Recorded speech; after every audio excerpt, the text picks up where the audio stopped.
经过前2集的高雄地区街访，我们发现高雄实在太大了，不是3言2语就能够说完，爱你也不是2、3天，好烦哦！企划一直写这种烂梗，我真的会气死。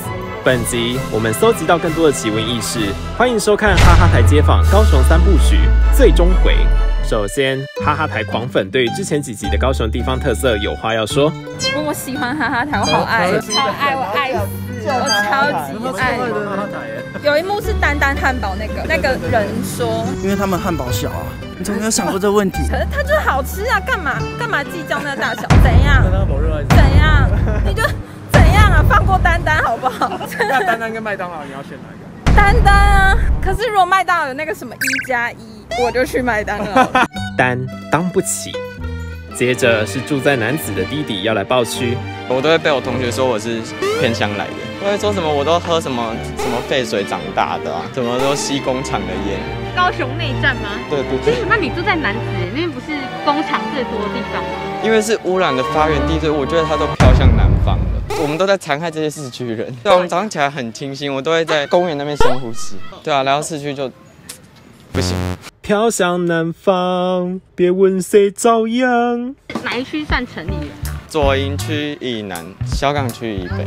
他们那些区域的人，就是除了住的地方比较繁华以外，他们是怎样比较有钱吗？我觉得没有很多都市小孩也会跟我借钱对啊，就是男子区的残雕啊。所以高雄里面真的会有某些区看不起某些区吗？我是南子区的，然后我是读前镇区的高中，就是说我是偏乡来的啊，什么我都什么骑牛车上学。我还以为是在讲屏东人哦，对，这边有屏东人啊，你是屏东人？他们都会问我是不是骑那个黑尾鱼上去。那你们就是被高雄市中心的朋友这样讲的话，你会觉得不爽？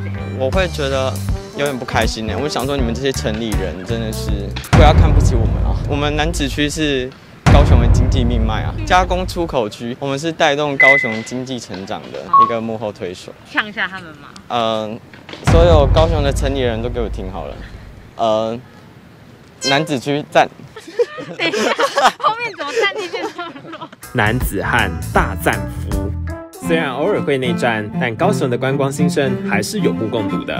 一般朋友来，我可能就会说啊，老板要不要去博二逛这样子？但他蛮多外县市朋友，博二、巨蛋、旗津、卫武营，差不多就这些。百货公司。你是屏东人吗？对。帮我打码，谢谢。高屏不要吵，全台湾只有彰化没有百货公司。这位观光科的小天才大力推荐高雄。高雄有捷运，然后轻轨，然后跟渡轮，还有跟飞机，就是陆海空3个都有。高雄的观光是可以慢慢发现到会比台北越来越好。哇，你未来立志要走观光这个产业？会。你列得出10个高雄的观光景点吗？可以，这个盐城区我蛮推荐是博二第一个寿山，然后跟柴山，还有跟我们的国家公园，就是第10个国家公园，就是那个我有点忘记那个，然后再是那个西子湾，然后跟高流馆，还有跟旗津，然后西子湾。西子湾讲过了啦，突然间太紧张了。这样就好，我们小命为。而不止观光，高雄的族群也非常多元。美浓的客家妹妹要来分享她的身材之道。美浓的客家人有什么特色吗？我觉得应该是最抠的客家人吧。所以我朋友叫我 U-Bike 战神，因为我就是不管去哪里就是都骑车。学生前30分钟免费，就是身为客家人就是不可以放过这种免费的机会，而且我一定会在30分钟内骑完。从这里骑到可能盐城或者是博二，可能要骑个40分钟吧。然后上次就28，就是压线，然后到我真的超累，我全程就是用冲的。为了赚钱，客家妹连阿嬷都诓。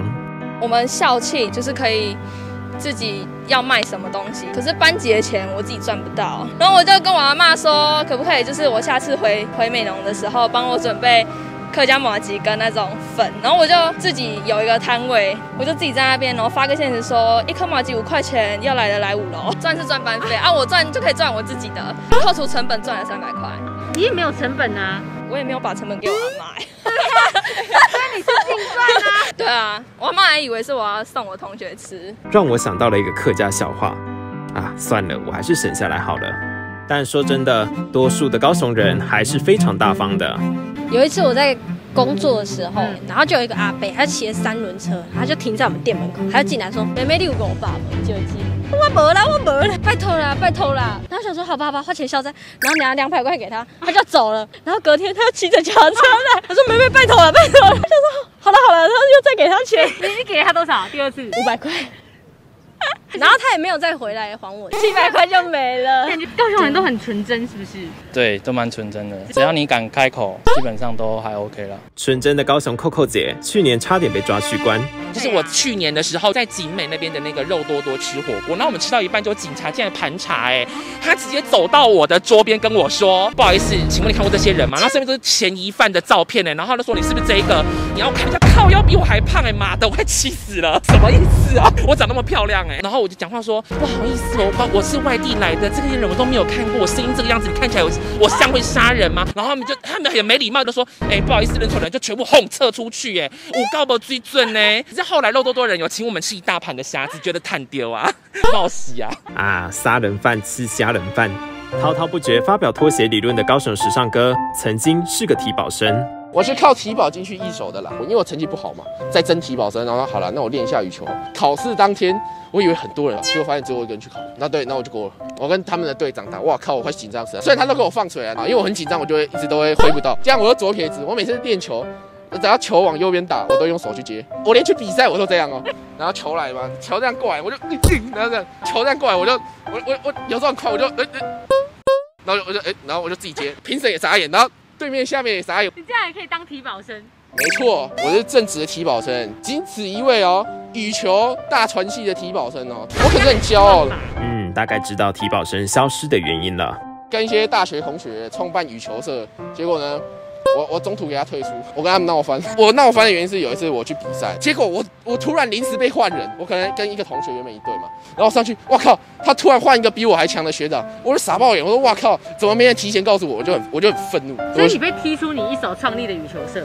没错，就像贾博斯离开苹果一样。没错，我就是一手羽球队的贾博斯。贾兰。你知道高雄也孕育出许多的知名运动员吗？例如羽球天后戴资颖、桌球教父庄智渊。说到运动，在公园休息的精壮哥哥分析起了高雄的健身风气。这高雄健身房普遍还是老人家会比较多。老人家几岁算老人家？就是70、80、60、70。而且这个我就要抱怨，就是我之前在健身房然后之后他们不是有3温暖嘛，就可以在那里泡水然后之后很多老人家都带那个茶壶，真的是老人家在公园泡茶那种茶壶跟那个小茶杯然后都在那里泡茶在3温暖泡茶？对，真的无敌扯，所以就会觉得很怪。那里就是大家一起用的地方，然后这里在那里泡茶，一群老人家在那里聊天。还不止这样，然后之后还有一些阿伯，就算没有泡茶，他们会在那里，就是因为18池不是有水柱吗？然后水柱它是来冲背的嘛，他们是转正面在那里冲鸡鸡，他就一只脚这样子，然后之后再冲它的下面，然后之后我不知道有没有晃上去，可能不够大，应该晃不了。这位健身房老板跟着倡导正确的运动观念，原因就是因为我哥哥大概30岁那一年就因为癌症过世，因为他的工作关系，所以他比较饮食不正常，然后也没有办法运动，所以这也是我开工作室的其中一个原因，就是希望大家多注重一点自己的健康。健身不是单纯为了减重，或者是让身材变好，健身主要还是让你的身体变健康。不管高矮胖瘦，都是有他自己独特好看的地方。不要这么的依外表去定义一个人的价值看别人的眼光，可以再善良一些。那你们是为了什么运动？就是变好看就是身材变好。你刚刚讲那一张，然后你再回答身材变好，到头来还是一样我们在高雄中央公园里发现太极哥。你刚才是在干嘛？我在练功。练什么功？我在练太极。太极推手。那你怎么会突然想要练太极就是健身吧，就也不是健身啦，就是让身体比较好。因为这边的那个太极的发力方式又跟一般的健身房的发力方式不太一样。一般健身房就是在练你的肌肉什么的，这边可以练到一些比较内在的东西。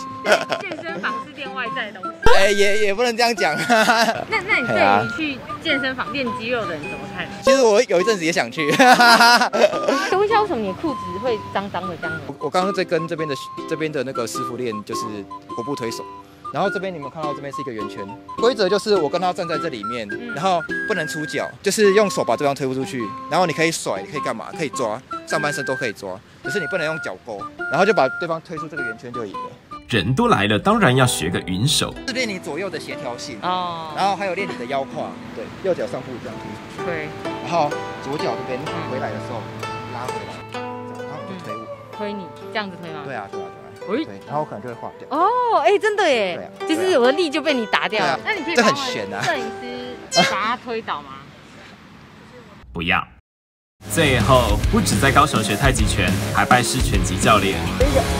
对，右边一个，好，左右，4个，4，好，来4个，右边一个，对，来。接着换帅气的盖瑞上场，然后再往，对，顿一下。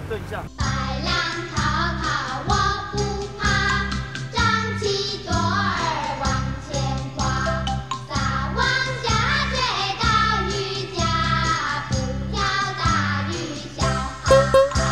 结论：充满恶意的剪接师大美女。